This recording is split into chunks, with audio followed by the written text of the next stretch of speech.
भन्नाट रेसिपीमध्ये आपलं खूप खूप स्वागत. मी राजश्री कदम. आजची रेसिपी आहे मस्त तिखट चंपाकळी. चला तर मग आता 4 चमचे पोह्याचे 4 चमचे तेल कडकडीत गरम करून घेतलेलं आहे. 1 वाटी मैदा घेतलेला आहे आणि आता त्याच्यामध्ये अर्धा चमचा हळद घालून घेऊ. अर्ध्या चमच्याला पण कमी लाल तिखट घेतलेलं आहे. आता 1 मोठा चमचा ओवा घालून घेऊ. जे पोह्याचा 1 चमचा आहे ना तितकाच ओवा घेतलेला आहे.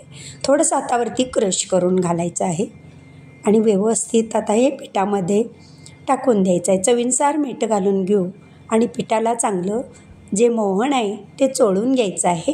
अशा पद्धतीनं एकसारखं सगळीकडे पिठाला लागलं जातं मोहन.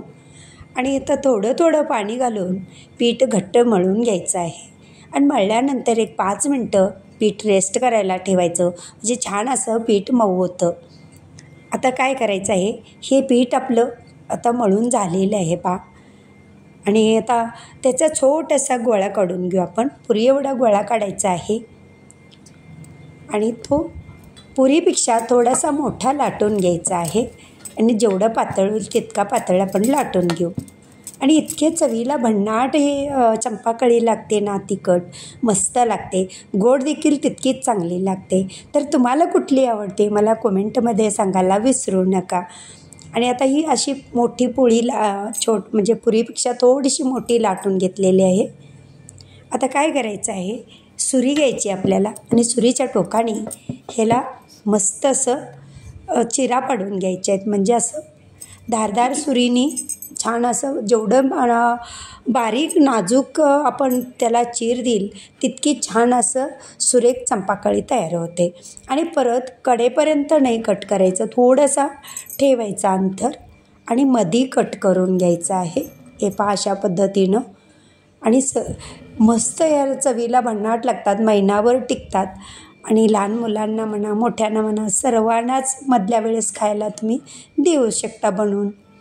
आणि पूर्वी बघा दिवाळी आली की तेवढेच आपले असले पदार्थ केले जायचे, पण आजकाल तसं नाही.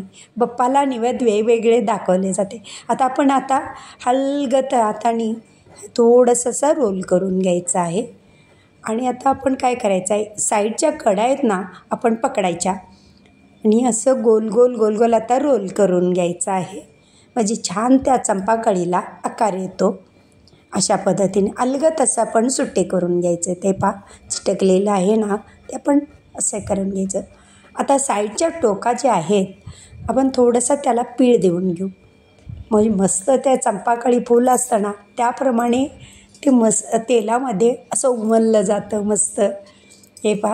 आता अशा सगळ्या बनवून घेऊ. तेलही कडकडीत गरम झालेले. आपण जेवढ्या तेलामध्ये बसतील तितक्या आपण तेलामध्ये त्या चंपाकळी सोडून घ्यायच्या आहेत आणि क्रिस्पी एकदम तळून घ्यायच्या आहेत.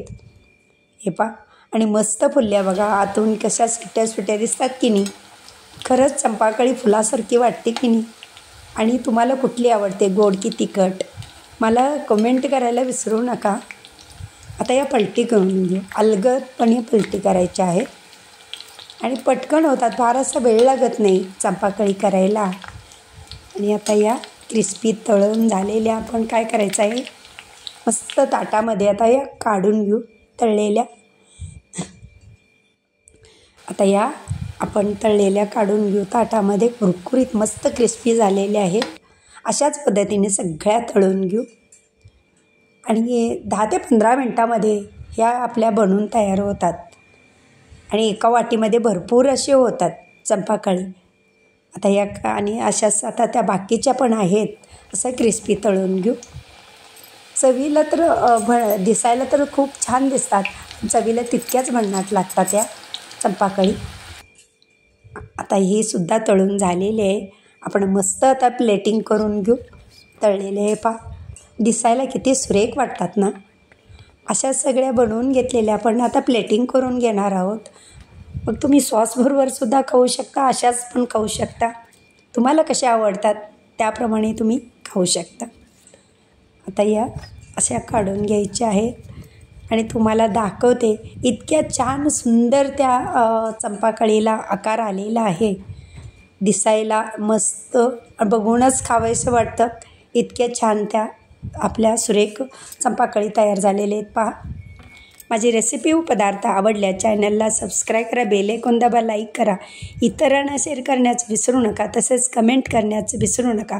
आपल्यासाठी अशीच नवनवीन पदार्थांनी तोपर्यंत धन्यवाद.